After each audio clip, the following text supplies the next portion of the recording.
Hello बच्चों, कैसे हैं आप सभी। आई होप आप अच्छे हैं। Obviously you are taking care of your health, your studies. बच्चों, रेडियो कक्षा में एक बार फिर आपका स्वागत है। मैं आपके साथ शोभित शर्मा। बच्चों, अभी तक क्लास 6 की जो ये बुक है, सोशल एंड पॉलिटिकल लाइफ, यानी सामाजिक और राजनीतिक जीवन, हमने इसमें कई बातों की चर्चा की है। We have discussed about society as a whole, जहाँ पर हमने डाइवर्सिटी की बात की, किस तरीके से डाइवर्सिटी ज़रूरी है हमारे समाज के लिए, कैसे ये हमारी सोसाइटी को स्ट्रेंथन करती है, मजबूत बनाती है।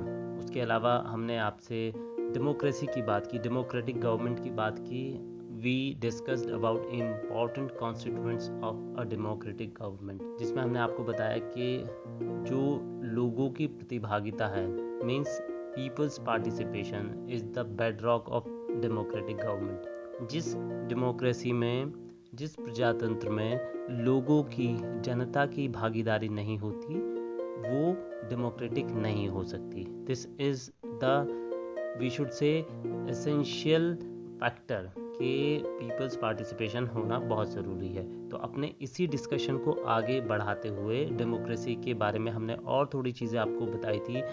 वी टोल्ड यू कि कई लेयर्स होती हैं, कई टीयर होते हैं डेमोक्रेसी के।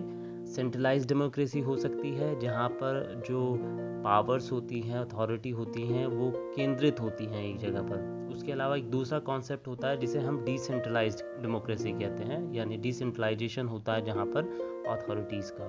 उसको बच्चों, डिसेंट्रलाइजेशन क्या होता है, इसी के बारे में हम आपको बताएंगे। उस डिसेंट्रलाइजेशन के भारत के परिप्रेक्ष्य में, भारत के कॉन्टेक्स्ट में क्या परिणाम है, कौन कौन से इंस्टीट्यूशंस हैं that have come into force because of decentralisation, devolution of the authority या डेमोक्रेसी। सबसे इम्पॉर्टेंट चीज़ हम आपको इसके बारे में ये बताते हैं बच्चों, एक हल्का सा ओवरव्यू आपको देते हैं कि कैसे डेमोक्रेसी कितने टीयर्स में है, एटलीस्ट भारत में, हमारे देश में, भारत में। आप सभी जानते हैं कि पार्लियामेंट होती है, संसद होती है। We discussed about this thing in our last class कि पार्लियामेंट में राज्यसभा, लोकसभा होती हैं। हम आपको बताएंगे कि राज्यसभा क्या होती है, लोकसभा होती है। लेकिन कुल मिलाकर हम अभी फ़िलहाल ये कहेंगे कि जो देश का जो सबसे उच्च डेमोक्रेटिक इस्टेब्लिशमेंट है वो पार्लियामेंट है। उसके बाद फिर हम राज्य के स्तर पे आते हैं, हमारे जो प्रदेश हैं उनके स्तर पर। तो प्रदेश के स्तर पर विधानसभा और विधान परिषद होती हैं। उसके बाद बच्चों, जो तीसरा टीयर है हमारी डेमोक्रेसी का, वो है लोकल गवर्नमेंट। अब लोकल गवर्नमेंट से मतलब है कि यदि आप गांव में रहते हैं तो गांव के लिए, और यदि आप शहर में रहते हैं तो शहर के लिए। बच्चों, ओरिजिनली हमारे संविधान में लोकल गवर्नमेंट के लिए प्रोविजंस नहीं थे, लेकिन बाद में हमारा संविधान एक ऐसा संविधान है जिसमें समय की मांग के अनुसार परिवर्तन किए जा सकते हैं, सुधार किए जा सकते हैं। तो in line of those amendments, those improvements, जो ये लोकल गवर्नमेंट के प्रोविजंस हमारे संविधान में जोड़े गए। अब बच्चों, लोकल गवर्नमेंट होती क्या है, क्या करती है। एक बहुत जो इंटरेस्टिंग बात है वो ये है, लास्ट क्लास में हमने आपसे डिस्कस किया था कि किस तरीके से पीपल्स या पब्लिक पार्टिसिपेशन इंश्योर किया जाता है डेमोक्रेसी में, और किस तरीके से वो इम्पोर्टेंट होता है, ज़रूरी होता है। We took an example of someone who is having some problem with certain law or certain policy of the central government, and to oppose that, or to to make himself heard by the government, he would approach his representative. तो बच्चों, उस सूरत में उसे अपने representative को approach करने के लिए, if he is a member of parliament, if he is an MP, तो क्योंकि एक एमपी के लिए जो एरिया होता है, एक मेंबर ऑफ पार्लियामेंट के लिए जो एरिया होता है, उसकी जो कॉन्स्टिट्यूएंसी होती है बच्चों, कॉन्स्टिट्यूएंसी यानी कि जिन लोगों को वो रिप्रेजेंट करता है संसद में, तो वो बहुत बड़ी होती है। Sometimes there are lakhs of people in one constituency.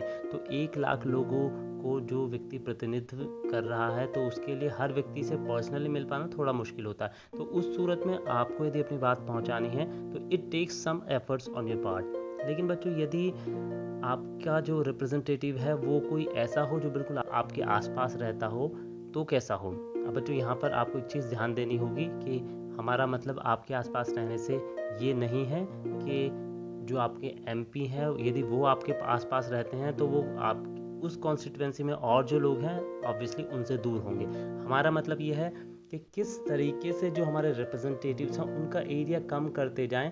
ये जो डेमोक्रेसी है ये ऊपर से नीचे की तरफ संकुचित होती जाए।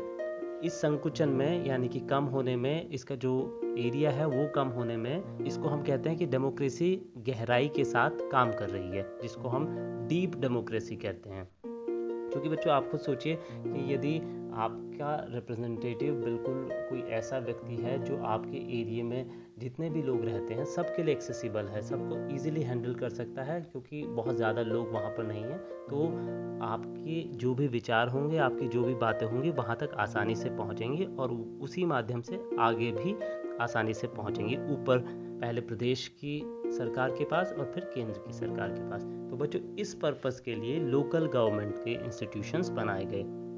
आज हम गांव की जो लोकल गवर्नमेंट है उसके बारे में बात कर रहे हैं, जिसे हम पंचायती राज भी कहते हैं। तो बच्चों इसमें होता क्या है कि कहीं कहीं कुछ एक से ज़्यादा गाँव को मिलाकर, कहीं कहीं केवल एक गाँव के लिए जो जितने भी लोग वोट करने के अधिकारी होते हैं, जितने भी लोग वोट डाल सकते हैं, हमने आपको बताया था कि 18 वर्ष से अधिक के सभी लोग वोट डाल सकते हैं। तो जितने भी गांव में लोग 18 वर्ष से ज़्यादा आयु के हैं या 18 वर्ष के हैं, वो सभी मिलकर एक ग्राम सभा का निर्माण करते हैं। मतलब ये है बच्चों की एक ग्राम सभा होती है जिसके सदस्य वो सभी लोग होते हैं जो वोट डाल सकते हैं। जब सभी लोग मिलकर ग्राम सभा बनाते हैं तो वो ग्राम सभा पीरियोडिक बेसिस पे, may be monthly, may be weekly, it meets, वो सब लोग मिलते हैं, बैठते हैं और उसके बाद डिस्कस करते हैं ऐसी चीज़ों के बारे में जो गांव एज अ होल के लिए आवश्यक है। मान लीजिए कि आपके गांव में सड़कें टूटी हुई हैं या पानी की कमी है, पीने के पानी की कमी है, सिंचाई की कमी है, जो भी इशू आपके सामने हो, आप उस ग्राम सभा में बैठेंगे और डिस्कस करेंगे कि ये चीज़ें दिक्कत हैं। अब एक बात और हम आपको बता देते हैं बच्चों, वो जो ग्राम सभा होती है उसको लीड कौन करता है, उसको हेड कौन करता है? वो आपके द्वारा ही चुने गए पंच होते हैं और कई पंचों के ऊपर एक सरपंच होते हैं। वो सरपंच जो होते हैं उस ग्राम सभा को हेड करते हैं और वहाँ पर लीड करते हैं। जब वहाँ पर आपकी ग्राम सभा में इश्यूज डिस्कस होते हैं and panch would take note of those things, sarpanch would take note of those things, उसके बाद वो वहाँ से जाने के बाद जो पंचायत होती है, उससे अगला जो इंस्टीट्यूशन है बच्चों पंचायत। पंचायत क्या होती है? कई पंचों से मिलकर बनी हुई एक बॉडी होती है। वो पंच जिनको ग्राम सभा के लोग यानी कि सभी लोग जो 18 वर्ष से ज़्यादा आयु के हैं इलेक्ट करते हैं, चुनाव में वोट डालते हैं और उनको चुनते हैं। ग्राम सभा के बाद पंचायत में मैटर जाता है, पंचायत फिर वहाँ पर डिस्कस करती है और पंच और सरपंच मिलकर ये डिसीज़न लेते हैं कि क्या वास्तव में इन सभी जो इश्यूज़ वहाँ पर उठाए गए हैं वो सभी ज़रूरी हैं, उनमें से किन किन चीज़ों को हम प्रायोरिटी पे रख सकते हैं, कौन सी चीज़ें ऐसी हैं जिनको हम आगे टाल सकते हैं। तो वो सब चीज़ें डिस्कस होती हैं और वहाँ पर डिस्कशन होने के बाद पंचायत के बाद वो आगे जो एक ब्लॉक लेवल पर लोकल बॉडी होती है वहाँ पर उसको भेज दिया जाता है आगे की कार्रवाई के लिए।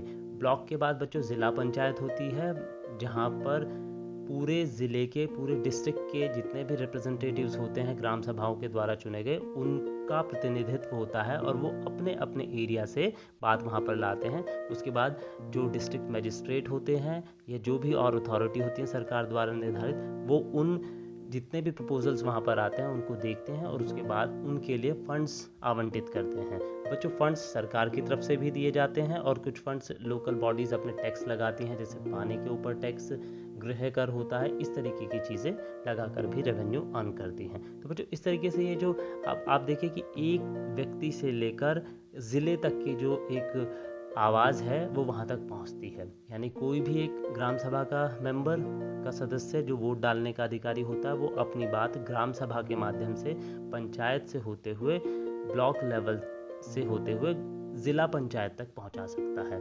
और उसके बाद बच्चों अब ये तो रही बात पहुँचाने की बात। मान लीजिए ऐसा होता है कि पंचायत में डिसीज़न लिया गया जिससे कुछ लोगों को आपत्ति हो सकती है, और तो उस आपत्ति को भी नोट किया जा सकता है, उसको दर्ज किया जा सकता है जब ग्राम सभा की अगली मीटिंग होगी। अब चूंकि वो सभी लोग आपके आसपास के होते हैं तो जब दोबारा मीटिंग होती है तो आप वो इशू उठा सकते हैं और आप कहेंगे कि भाई ये मैटर डिस्कस हुआ था लेकिन आपने ऐसा नहीं किया।